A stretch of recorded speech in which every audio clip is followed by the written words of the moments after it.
की 2 तारखेला जो पाऊस येतोय, कारण की 2 ऑक्टोबर ही सगळ्यात महत्वाची अपडेट आहे. गरमीची लेवल खूप वाढते. हा हां. तर स्थानिक वातावरणाचा किंवा बाष्पांची संख्या अधिक असल्यामुळे अरबी समुद्रामध्ये एक लो प्रेशरची परिस्थिती बनते. हम्म, बाष्पाची संख्या देखील अधिक वाढते. त्यामुळे ह्या सांगली, सातारा, पंढरपूर, नाशिक क्षेत्र, दक्षिणेकडील भाग आणि जे काही महत्त्वाचे अजूनही भाग आहेत म्हणजे अ, कोल्हापूर, सांगली, धाराशिव, लातूर या भागांमध्ये, बीडमध्ये काही ठिकाणी भाग बदलत पावसाला सुरुवात होणार आहे. हम्म, त्यामध्ये नांदेड परिसर येतोय, परभणी येतोय, परळी वैजनाथ येतोय, हिंगोलीचा पण काही मोठा भाग येईल. हम्म, अशा प्रकारे हा मराठवाडा आणि पश्चिम महाराष्ट्र बेतला जाणार आहे. हम्म, पण याची व्याप्ती म्हणावी अशी नाहीये. व्याप्ती भाग बदलत आहे, भाग बदलत पाऊस सक्रिय होणार आहे.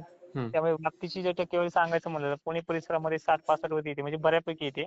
हा सोलापूर, सांगली हा देखील 70% व्याप्ती येते. ढगांची व्याप्ती आहे. हम्म, पावसाची व्याप्ती कमी राहील, 25-30% राहील. हम्म, बीड जिल्हा 25 ते 40% ढगांची व्याप्ती आहे. हम्म, लातूर जिल्हा सुद्धा 40 च्या आसपास आहे. हम्म, 50 ते 60% व्याप्ती ही धाराशिवची आहे.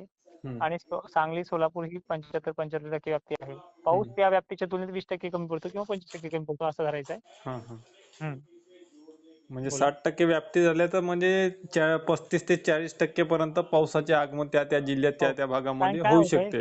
60% व्याप्ती जागेवर पाऊस येऊ शकतो. पण हम्म तिथे वारे अचानक सुटले तर ते 20-25% ते रिव्हर्स येऊ शकते. म्हणजे शेतकऱ्यांना पण समजेल हो की हो काय कंडिशन आहे. हम्म. म्हणजे आपण मागील अंदाजामध्ये सांगितलं होतं, कारण आपण 21, 22, 23 पर्यंत सांगितलं होतं की ढगांची व्याप्ती 65% क्लाउड कव्हरिंग सांगितली होती. हम्म, हम्म. त्याप्रमाणे 40-45% पाऊस देखील त्या वातावरणात तयार झाला होता आणि बरसला होता. हम्म, हम्म. त्यानंतर आपण 24-25च्या अंदाजात सांगितलं की आता 90 ते 95% आता पावसाची सुरुवात झाली आहे. हम्म, हम्म. त्या संदर्भात देखील संपूर्ण वातावरण तयार होऊन पाऊस देखील आला होता. चालतं. अजून एक मोठी गुड न्यूज आहे सगळ्या हा युट्यूबर मित्रांसाठी असेल स्पेशल, हा की आतापर्यंत आपण महाराष्ट्रामध्ये अंदाज दिलेत आणि हो देतही जाणार आहोत. हो पण आता सगळ्या युट्यूबर्स मित्रांना एक गुड न्यूज आहे, हम्म की एम-पी, तेलंगणा आणि कर्नाटक ह्या हम्म राज्यातले शेतकरी आपल्याला जोडले चाललेत हम्म आणि लवकरच तिथे त्या 4 ते 5 दिवसात तिकडे अंदाज आपण वेळेमध्ये देणार आहोत. बरं म्हणजे तुमच्या तुमच्या फॅमिलीमध्ये आणखीन भर वाढणार आहे हम्म आणि माझे अंदाज सुद्धा खूप दूरपर्यंत जाणार आहेत. त्यामुळे आता काही शेतकऱ्यांना असाही प्रश्न असेल, की ते दुर्लक्ष होईल का? दुर्लक्ष अजिबात होणार नाही. हम्म काळजी नसावी.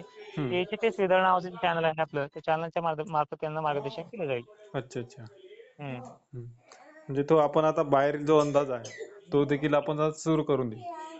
हो, नक्कीच. हिंदीमध्ये तो अंदाज असणार आहे. हम्म महाराष्ट्रामध्ये थोडासा 2-3 मिनिटाचा अंदाज त्याच्यामध्ये देऊ आपण आणि हम्म बाकीच्या शेतकऱ्यांना लवकरच हा हा हे देखील अंदाज असणार आहे.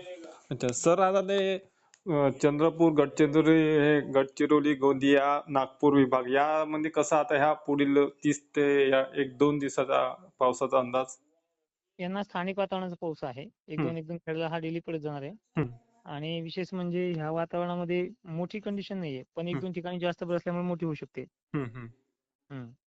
कारण आता काही जण आता हरभरा किंवा तुरीची पेरणीसाठी आता थांबले आहे, कारण मागील आपण 24-25चा अंदाज दिला होता त्या दरम्यान हं. काही शेतकऱ्यांना आता विलंब घेतला, कारण पावसाची परिस्थिती तशी आहे आणि ते पीक कसं जास्त पाऊस आल्यावर ते शेतकऱ्यांच्या हातात राहत नाही पेरणी केल्यानंतर.